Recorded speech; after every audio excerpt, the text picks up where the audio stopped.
Connaissez-vous Voltaire? Non, pas Voltaire l'écrivain, d'ailleurs, ça c'est même pas Voltaire. Voltaire, les vélos électriques.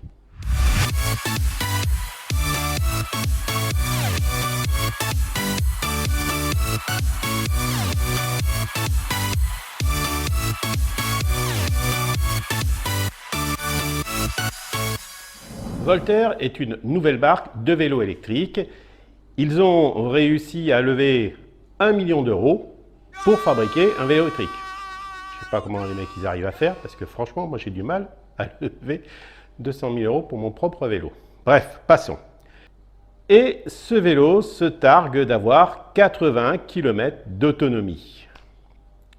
Je vous rassure tout de suite, ça c'est ce que annonce la presse. Sur leur site, c'est beaucoup plus nuancé, c'est entre 50 et 80 km d'autonomie.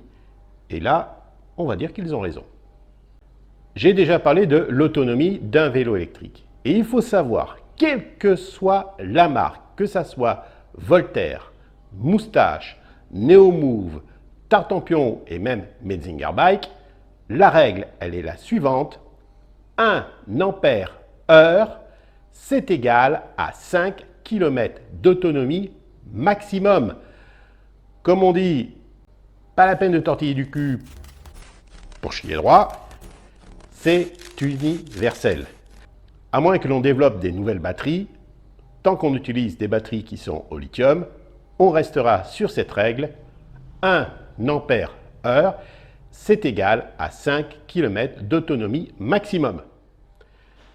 Partagez cette vidéo, faites-la connaître à votre entourage parce que c'est vraiment cette règle qu'il faut appliquer sur un vélo électrique.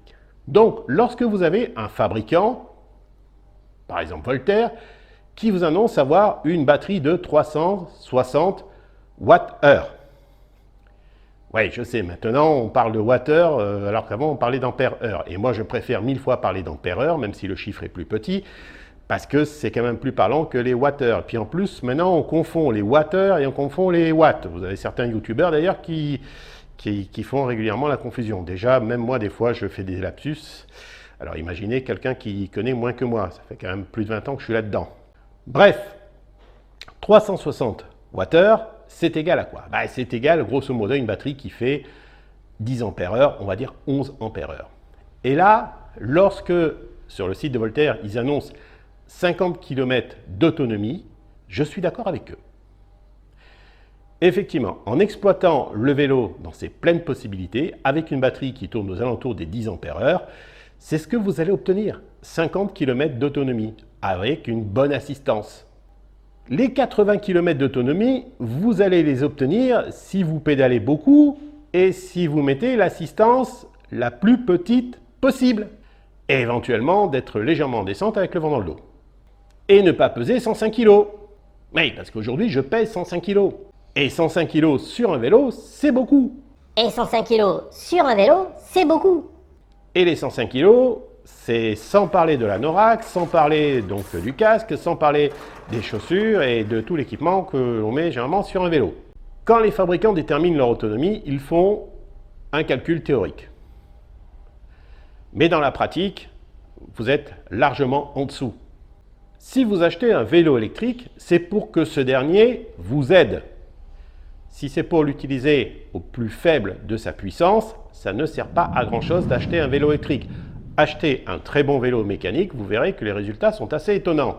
Si on achète un vélo électrique, c'est pour que ce dernier vous aide efficacement, surtout par vent de face et lorsqu'il y a une montée. Donc, ne comptez jamais sur l'autonomie maximum d'un vélo électrique. Comptez toujours sur l'autonomie minimum et vous pouvez vraiment vous référer à ce calcul qui est très basique, c'est 1 ampère-heure, c'est égal à 5 km d'autonomie maximum. Pourquoi maximum? Tout simplement parce que, si je ne pédale pas, si je n'aide pas un minimum mon vélo, je vais avoir moins d'autonomie. Si je pèse comme moi, je viens de vous le dire à l'instant, 105 kg. Et qu'en plus je vais mettre un équipement dessus, je vais être beaucoup plus lourd, donc je vais consommer plus d'énergie. Et c'est pour ça que je dis toujours que c'est 5 km maximum. Et oui, Évidemment, si je suis sur le plat, si je pèse 60 kg et si en plus je pédale, eh ben, j'aurai plus d'autonomie. Oui, d'accord, mais pas ça, mais tout simplement parce que j'aurai aidé le moteur. Donc dorénavant, et je vous dis bien, faites partager cette vidéo, lorsque vous achetez un vélo électrique, ne cherchez pas midi à 14 h, c'est, quel que soit le fabricant, c'est 1 ampère heure pour 5 km. C'est bien rentré, c'est bon, c'est universel, tant qu'on ne change pas de technologie de batterie.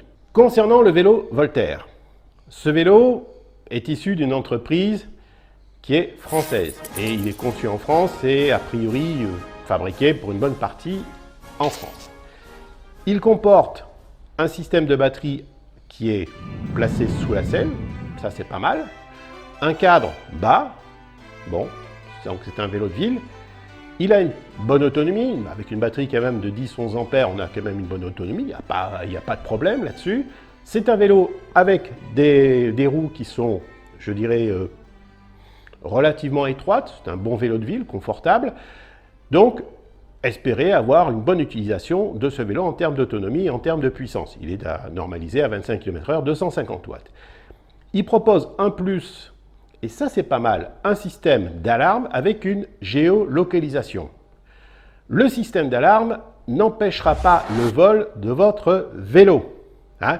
La seule chose qui peut vraiment empêcher le vol du vélo, c'est de l'attacher solidement quelque part. Et ne pas attacher la roue avant ou ni la roue arrière, c'est d'attacher le cadre contre un poteau. Ouais, voilà. Ça empêche le vol. C'est-à-dire que la personne qui veut vous le voler, si vous mettez un bon cadenas, ben, il va passer du temps à vouloir péter le cadenas.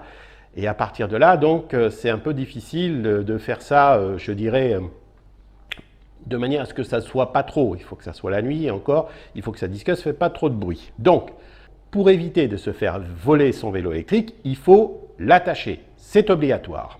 Le vélo Voltaire propose un système d'alarme. Et ça, c'est intéressant. Au lieu d'avoir, c'est un vélo qui est connecté, mais au lieu d'être connecté bêtement, en vous donnant ni plus ni moins que les indications qui est sur son display sur votre téléphone, lui propose un système beaucoup plus intelligent puisque vous avez un système d'alarme qui vous avertit à distance.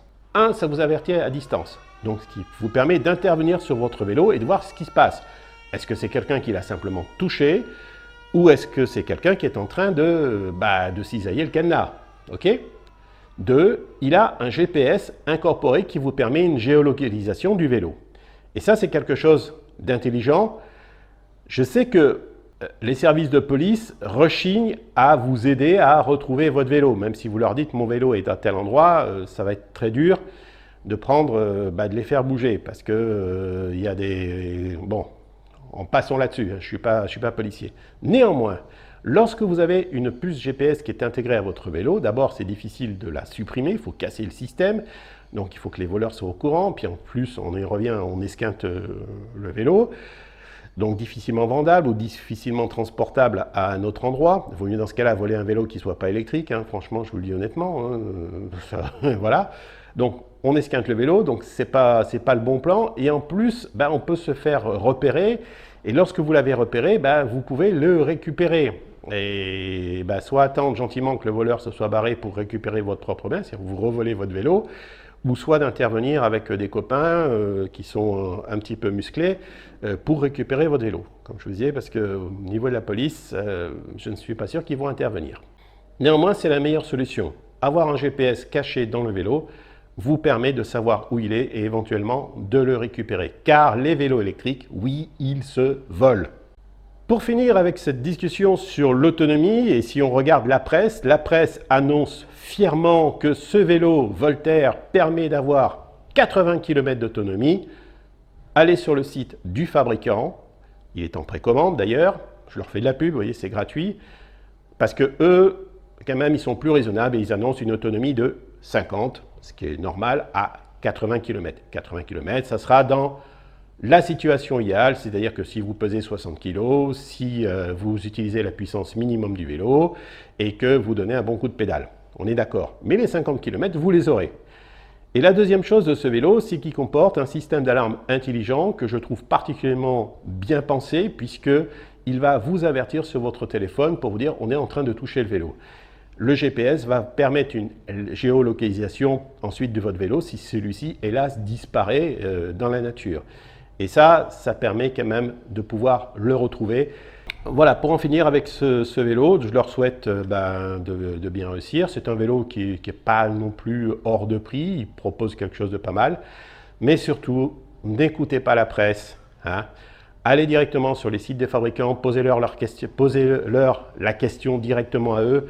Généralement, ce sont des gens qui sont quand même, les fabricants sont des gens qui sont sérieux lorsque c'est eux qui fabriquent et qui sont honnêtes avec leurs produits. D'accord? Et je ne ferai plus de vidéos concernant l'autonomie des vélos électriques jusqu'à ce qu'on change de technologie de batterie, puisque aujourd'hui, encore une fois, tant qu'on reste sur des batteries lithium, c'est 1 ampère-heure pour 5 km d'autonomie. Pas plus.